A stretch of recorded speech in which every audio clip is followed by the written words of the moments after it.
नमस्कार दोस्तों। तो आज हम करेंगे the national bank of financing infrastructure and development bill 2021। ठीक है, अभी जो रिसेंटली बिल पास हुआ है उसके ऊपर बात करेंगे। तो इसमें हम कवर करेंगे NABFID को, जो कि टॉपिक ही है। शेयर्स की बात करेंगे कि कौन इसमें शेयर्स ले सकता है। ठीक है, फंक्शन की बात करेंगे इसको फंड कहाँ से मिलता है उसकी बात करेंगे। ये मैनेजमेंट कैसे होता है उसकी बात करेंगे। ठीक है, सेंट्रल गवर्नमेंट से क्या सपोर्ट मिलती है, कैसे सपोर्ट मिलती है उसकी बात करेंगे, और थोड़ी सी बात करेंगे हम DFI के बारे में। ठीक है, टॉपिक बहुत इंटरेस्टिंग होने जा रहा है, तो आप समझिए टॉपिक को, आपके सारे डाउट क्लियर होंगे इससे।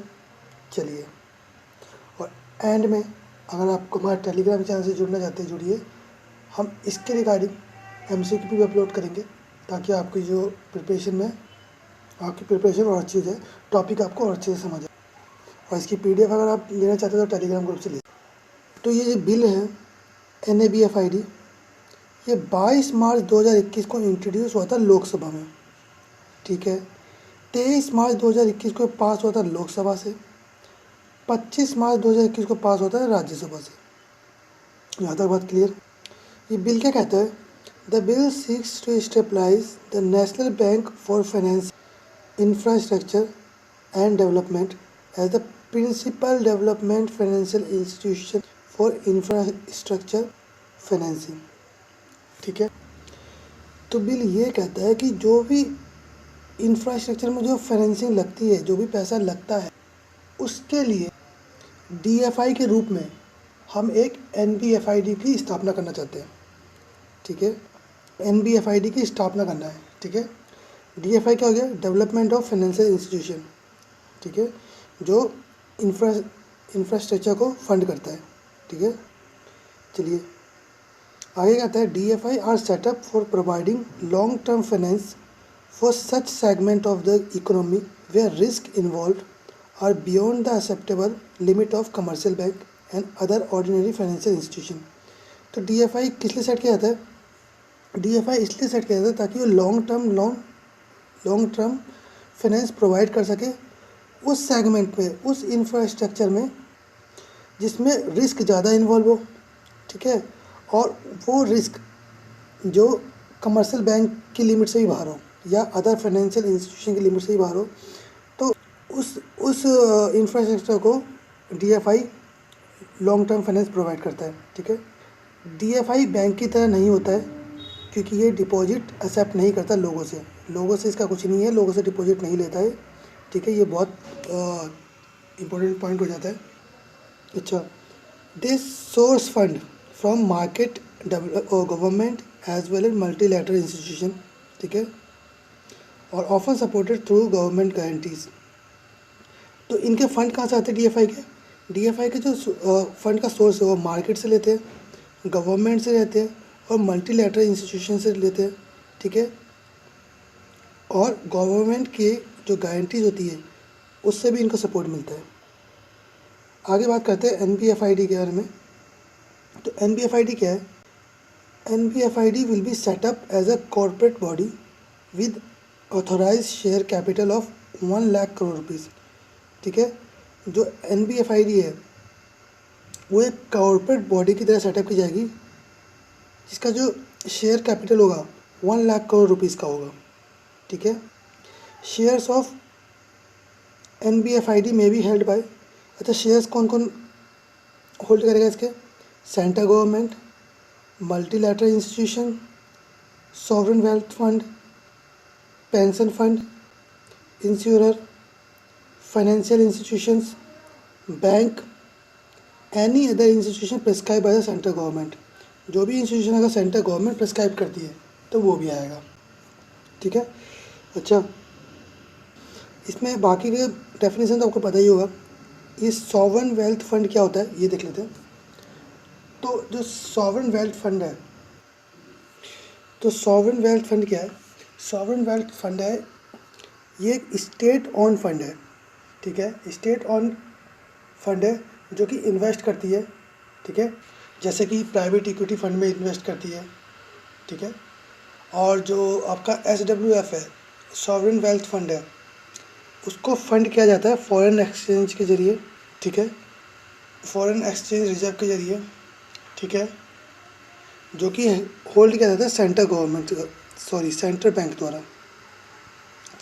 द्वारा, होल्ड किया जाता है, ठीक है। आगे पॉइंट क्या कहता है, आगे ये कह देता है कि स्टार्टिंग में क्या, वो जो सेंट्रल गवर्नमेंट होगी वो NBFID का 100% शेयर ऑन करेगी, लेकिन वो बाद में रिड्यूस हो जाएगा अप टू 26% तक, 26% तक वो कम हो जाएगा, ठीक है। चलिए आगे देखते हैं फंक्शंस ऑफ NBFID, ठीक है, बात करते हैं फंक्शंस की। तो NBFID के पास दोनों फंक्शंस है, फाइनेंशियल और डेवलपमेंट ऑब्जेक्टिव होते हैं, ठीक है। फाइनेंशियल ऑब्जेक्टिव क्या होता है, तो financial objectives will be to directly और इनडायरेक्टली लैंड इन्वेस्टमेंट और अट्रैक्ट इन्वेस्टमेंट। फाइनेंशियल ऑब्जेक्ट क्या होता है कि वो डायरेक्टली और इनडायरेक्टली उधार ले सकते हैं या इन्वेस्ट कर सकते हैं, उधार दे सकते हैं या तो इन्वेस्ट कर सकते हैं, इन्वेस्टमेंट को अट्रैक्ट कर सकते हैं, किसके लिए, इंफ्रास्ट्रक्चर प्रोजेक्ट के लिए, जो कि इंटायरली या पार्टली इंडिया में हो, या तो इंडिया में हो, पूरा इंडिया में हो, या तो आधा इंडिया में, उसको फाइनेंशियल कर सकते हैं, ठीक है। Central government will prescribe the sector to be covered under the infrastructure domain. तो सेंट्रल गवर्नमेंट बताएगी कि कौन सा सेक्टर हो जो कवर होता है इंफ्रास्ट्रक्चर डोमेन में, ठीक है।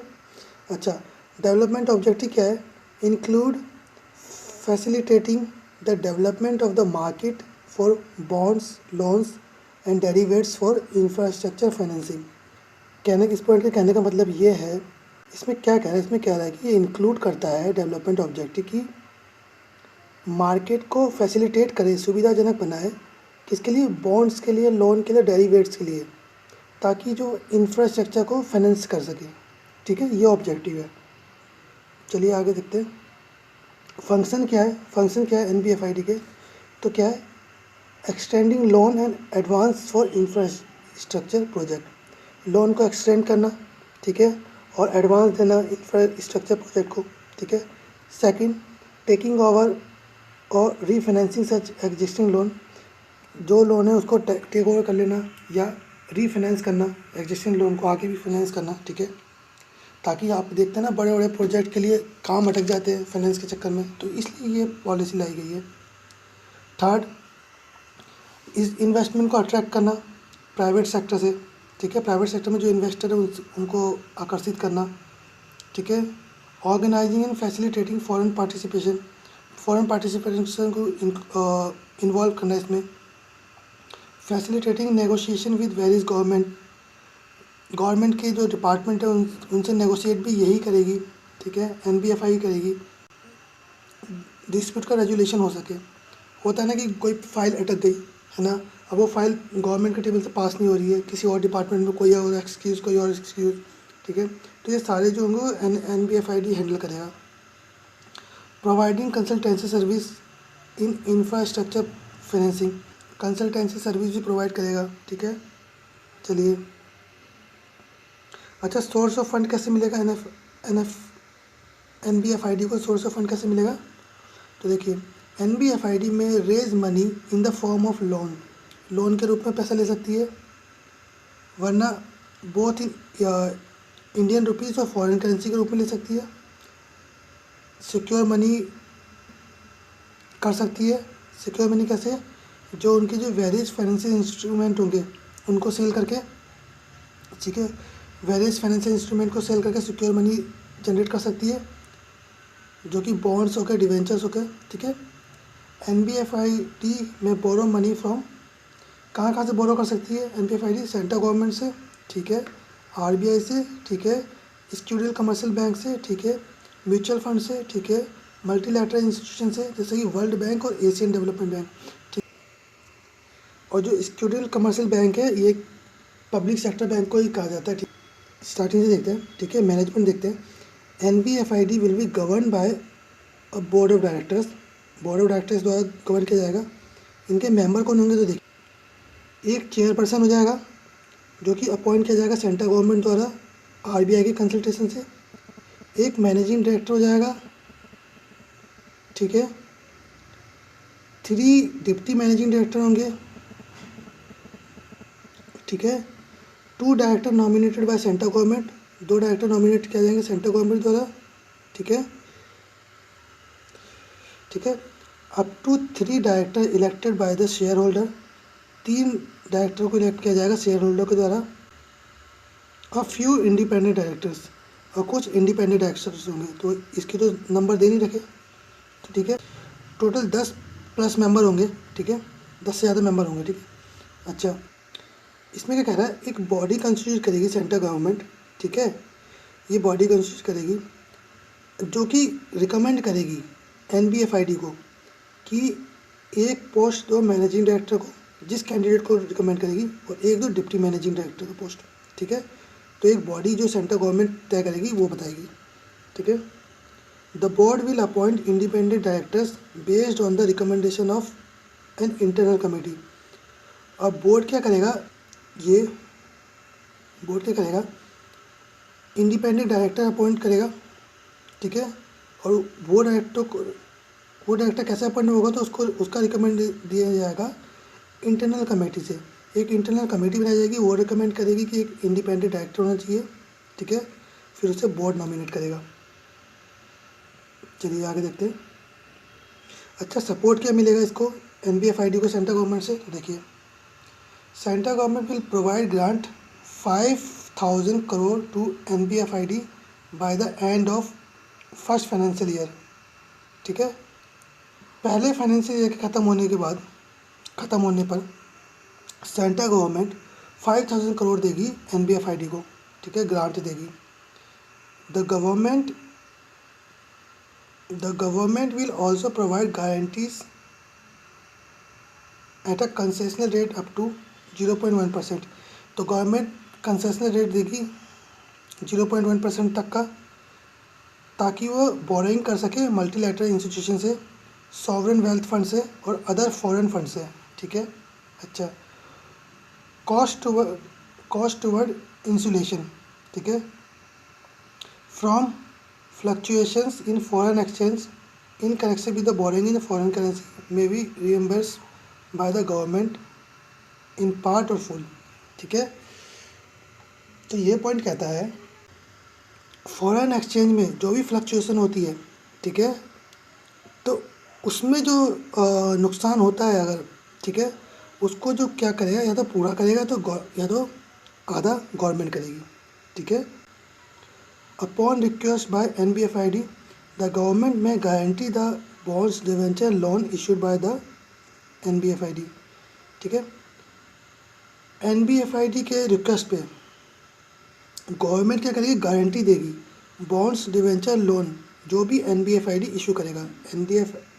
NBFID गवर्नमेंट से बोलेगा जी आप हमारे लोन बॉन्ड्स को और डिवेंचर को गारंटी दीजिए ताकि हम इसे मार्केट पे रिलीज़ कर सके, तो गवर्नमेंट गारंटी देगा उस चीज़ को, ठीक है, ठीक है। अब कहता है कि प्रायर सैंक्शन फॉर इन्वेस्टिगेशन और प्रोसिक्यूशन, ठीक है। तो पहले ही सैंक्शन लेना पड़ेगा किसी भी चीज़ को इन्वेस्टमेंट करने के लिए, प्रोसिक्यूशन करने के लिए। देखते हैं ये पॉइंट क्या कहता है। ये कहता है कि no investigation can be initiated against employees of NBFID without prior sanction, ठीक है। कोई भी इन्वेस्टिगेशन नहीं होगी NBFID के एम्प्लॉय के खिलाफ, उसके लिए उन्हें पहले प्रायर सेक्शन लेना पड़ेगा, ठीक है। बगैर प्रायर सेक्शन के कोई भी इन्वेस्टिगेशन नहीं होगी, ठीक है। मतलब इन्वेस्टिगेशन होगी सैंक्शन के साथ। पहला कहता है कि the central government in case of chairperson और अदर डायरेक्टर, अगर चेयरपर्सन के खिलाफ कोई केस है या अदर डायरेक्टर के खिलाफ कोई केस है, तो सेंट्रल गवर्नमेंट की प्रायर सैंक्शन लेना पड़ेगा, ठीक है, सेंट्रल गवर्नमेंट से परमिशन लेना पड़ेगा। Second, the managing director in case of other employee, और इन दोनों को छोड़ के अदर एम्प्लॉय जो भी है, ठीक है, उसके लिए मैनेजिंग डायरेक्टर से परमिशन लेनी पड़ेगी। अब ये पॉइंट बहुत इंपॉर्टेंट हो जाता है। The court will also require prior section for taking cognisance of offence in matter involving employees of NBFID, ठीक है।